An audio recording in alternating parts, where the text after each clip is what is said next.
Shalom Bapak Ibu yang dikasihi oleh Tuhan. Kembali malam hari ini kita boleh merenungkan kebenaran firman Tuhan. Sebelum kita memulai perenungan kita, mari sama-sama kita satukan hati, kita mohon pimpinan daripada Tuhan. Bapa yang bertahta dalam surga, kami sangat bersyukur dan terima kasih malam hari ini kembali dapat bertemu dengan Tuhan lewat pertemuan kami dalam perenungan kebenaran firman Tuhan.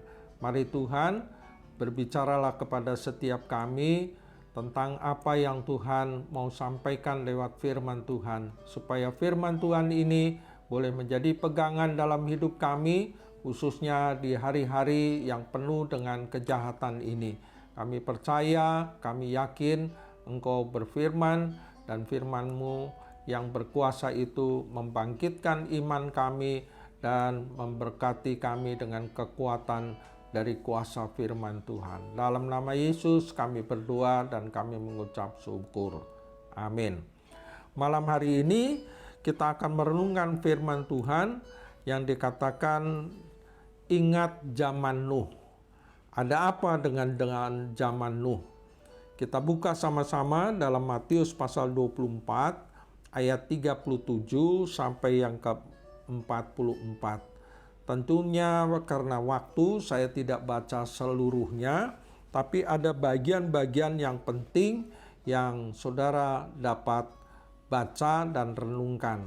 Nanti saudara baca lengkapnya dari ayat 37 sampai ke 44. Dalam Matius pasal 24 ayat 37 dikatakan begini. Sebab sebagaimana halnya pada zaman Nuh, demikian pula halnya kelak pada kedatangan Anak Manusia. Perhatikan, sebab sebagaimana halnya pada zaman Nuh, demikian pula halnya kelak pada kedatangan Anak Manusia. Di ayat yang ke-43 dikatakan begini. Tetapi ketahuilah, jika tuan rumah tahu pada waktu mana pada zaman malam, pada malam hari pencuri itu akan datang, sudahkah pasti ia berjaga-jaga dan tidak akan membiarkan rumahnya dibongkar. Ayat 44, sebab itu hendaklah kamu juga siap sedia, karena Anak Manusia datang pada saat yang tidak kamu duga. Bapak Ibu yang dikasihi oleh Tuhan, firman Tuhan ini mengajak kita untuk merenungkan peristiwa yang dahsyat yang terjadi di zaman Nuh. Di ayat 38 dari Matius pasal 24 dikatakan begini. Sebab sebagaimana mereka pada zaman sebelum air bah itu terjadi, yaitu di zaman Nuh, mereka itu makan dan minum, kawin dan mengawinkan sampai kepada hari Nuh masuk ke dalam bahtera. Jadi di dalam zaman Nuh, ingat segala sesuatu yang dikerjakan manusia pada saat itu sebelum air bah itu datang, yaitu kerjanya makan, minum, kawin, mengawinkan. Coba saudara renungkan. Kejadian peristiwa seperti ini tanpa kita sadari juga ada di dalam kehidupan saat-saat ini. Ya, orang lebih banyak mementingkan makan, minum, kawin, mengawinkan. Nah, itu keberadaan yang ada di zaman Nuh sebelum air bah datang, itu diulang kembali di zaman saat-saat ini. Nah, coba saudara bayangkan, di mana-mana banyak orang berjualan yang kaitannya lebih berkaitan dengan makan minum. Nah, saya bukan menentang makan dan minumnya, tapi ingat akan peristiwa Nuh ini. Kenapa? Pada waktu Nuh mempercayai apa yang dikatakan firman Tuhan yang merupakan suatu kepercayaan untuk melakukan perintah firman Tuhan, yaitu membuat bahtera yang berukuran besar di daratan yang jauh dari laut. Perhatikan, Nuh membangun bahtera itu ukurannya besar dan dibangun bukan di daratan yang dekat dengan laut, tapi jauh dari laut, yaitu di gunung. Nah, hal ini juga Alkitab katakan kelak pada kedatangan Kristus yang kedua kali, banyak orang-orang yang apatis atau masa bodoh juga termasuk gereja Tuhan.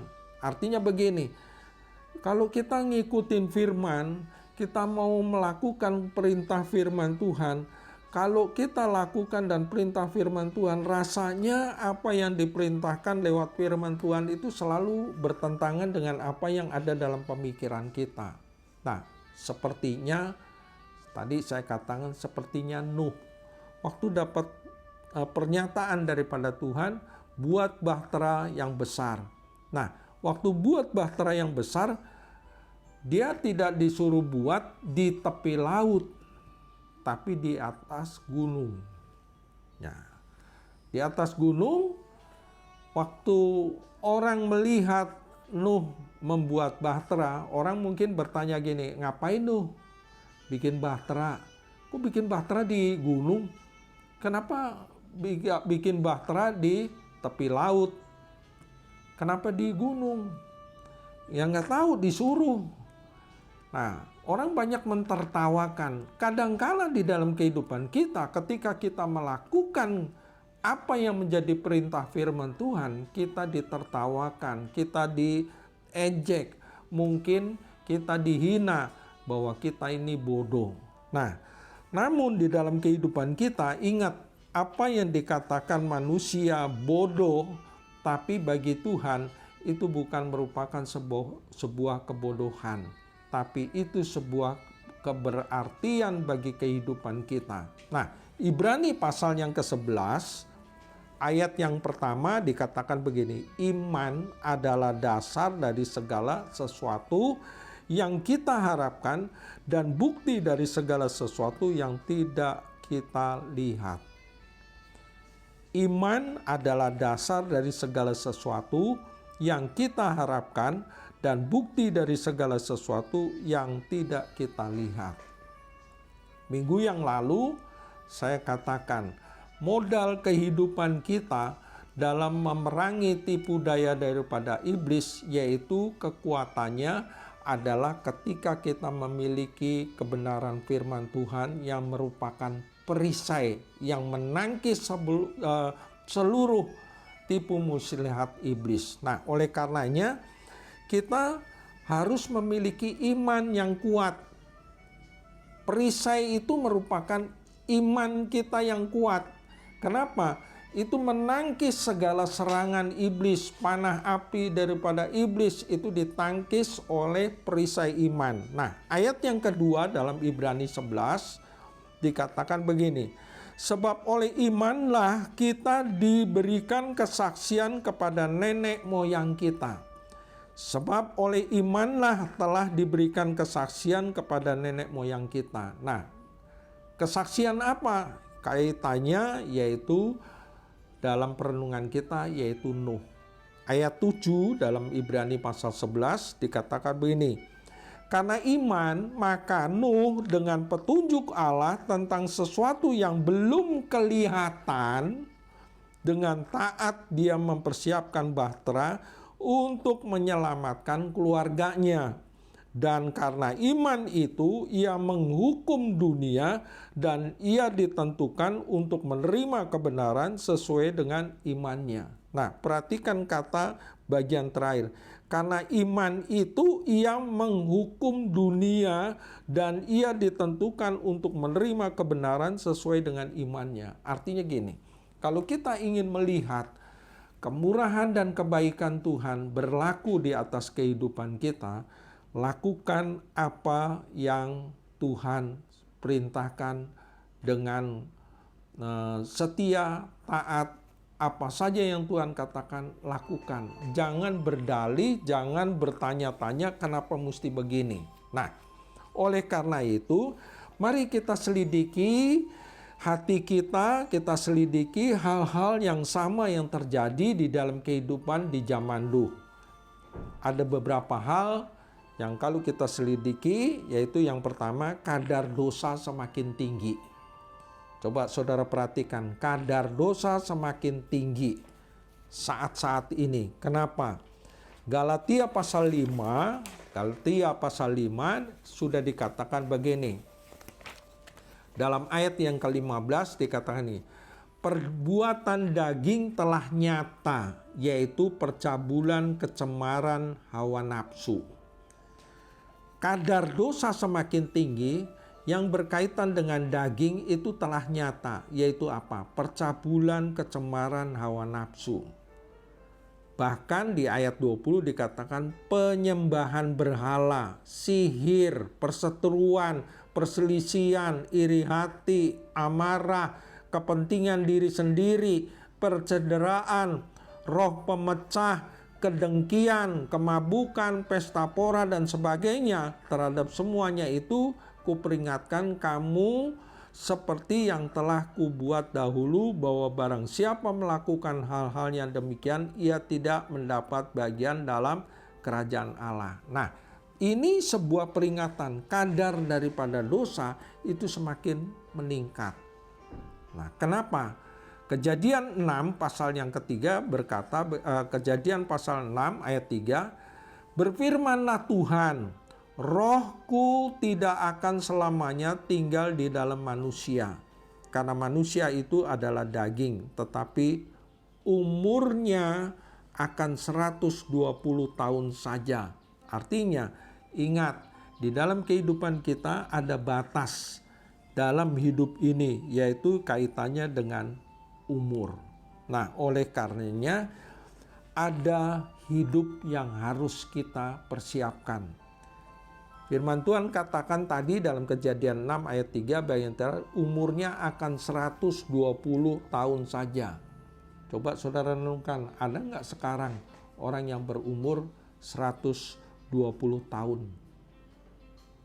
Firman Tuhan jelas dikatakan di dalam kehidupan kita, semuanya ada batasnya.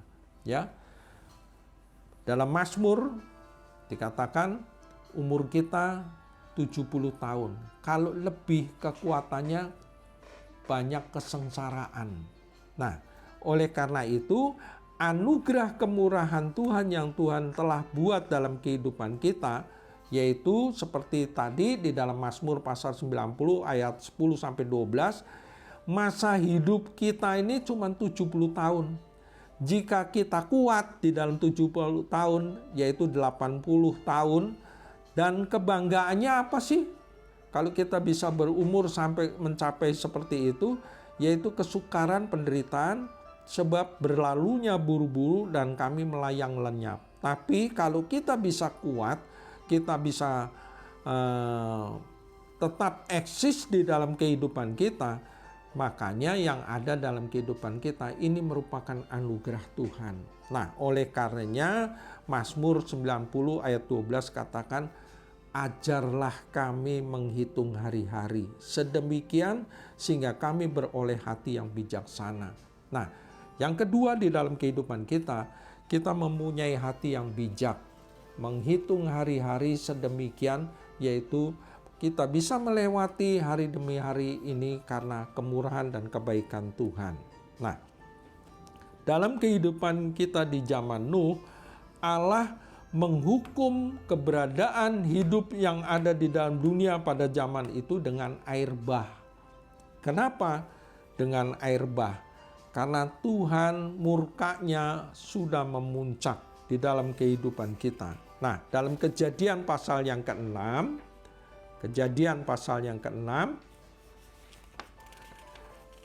di ayat yang ke-17,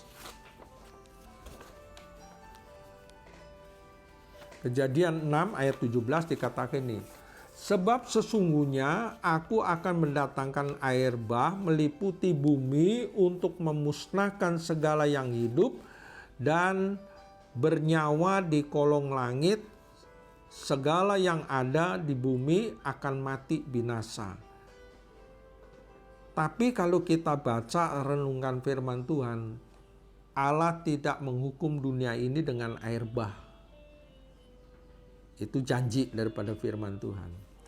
Tapi kita lihat, Allah sedang bekerja dan berkarya lewat keberadaan hidup kita yang ada di saat-saat ini di sekitar kita. Yaitu apa? Dengan wabah yang sekarang menjangkit bukan saja di bumi Indonesia tapi di seluruh dunia.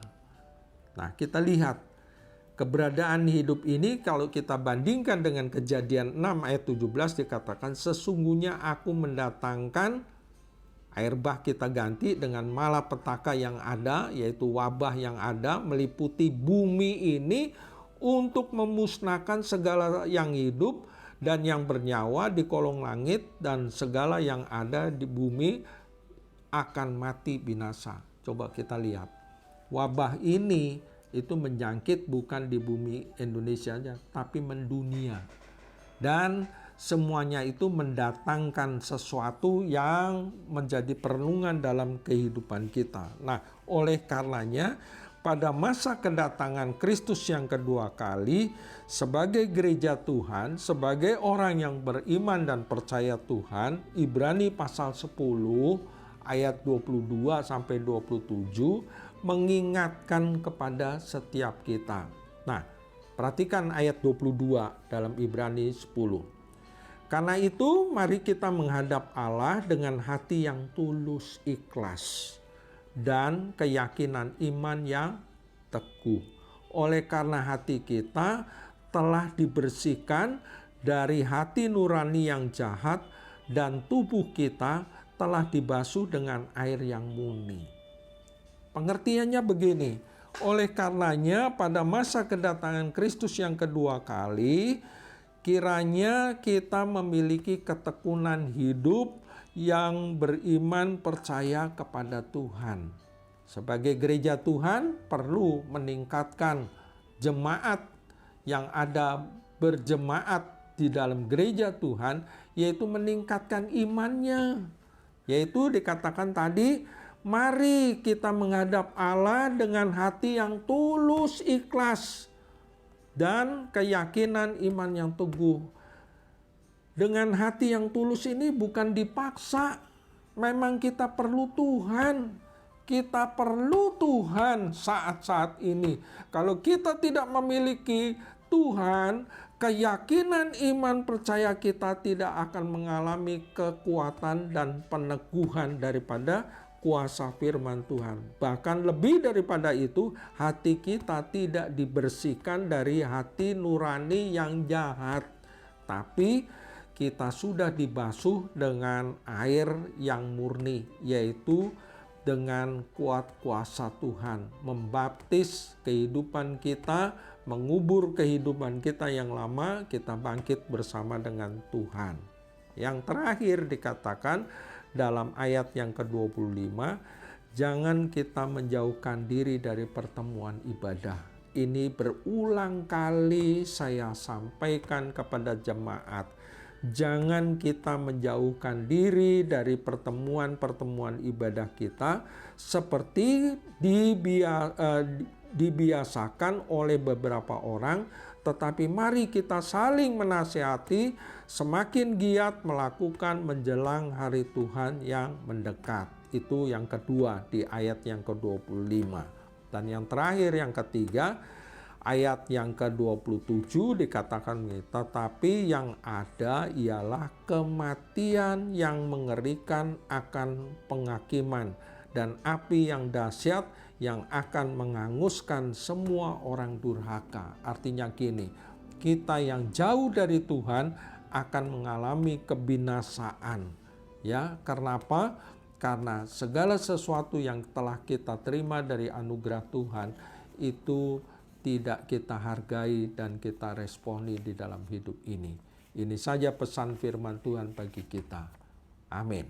Mari sama-sama kita syukuri firman Tuhan. Terima kasih Tuhan, malam hari ini Engkau ingatkan kami akan peristiwa Nuh. Kalau kami melihat hari-hari yang kami hadapi di dalam hari-hari hidup ini, banyak hal tidak ada bedanya dengan ketika berada di zaman Nuh. Kami percaya, kami yakin sebagai orang yang beriman percaya kepada Tuhan, kami selalu dituntun langkah hidup kami dengan firman Tuhan. Ada perintah, ada hukum, ada aturan yang harus kami patuhi di dalam hidup ini. Namun yang ada di dalam kehidupan kami, ketika kami melakukan semuanya itu, maka orang-orang yang ada di sekitar kami, bahkan dunia ini selalu mencerca kami, menghina kami, karena segala sesuatu mereka anggap itu suatu kebodohan. Tetapi justru dari kebodohan yang mereka anggap itu ada dalam kehidupan kami, kami tidak menganggap itu benar-benar menjadi satu kebodohan. Tetapi ini merupakan acuan untuk hidup kami, berserah penuh dan percaya penuh kepada Tuhan yang hidup, yang kami sembah, yang bekerja dan berkarya sampai saat ini. Kami sangat-sangat bersyukur kalau kami bisa hidup, kami bisa kuat, kami bisa tampil beda dengan apa yang ada di dalam dunia ini. Itu bukan karena kuat gagah kami, tapi karena kasih karunia Tuhan yang sudah memenuhi hidup kami, sehingga kami bisa hidup sampai saat ini, menyatakan tentang kemuliaan dan kuasa firman Tuhan. Terima kasih Bapa untuk firman-Mu, dan berkati kami dengan semangat dan kekuatan yang selalu memberkati kami di dalam langkah-langkah hidup ini. Dalam nama Yesus kami berdoa dan mengucap syukur. Haleluya. Amin. Selamat malam, Tuhan memberkati saudara.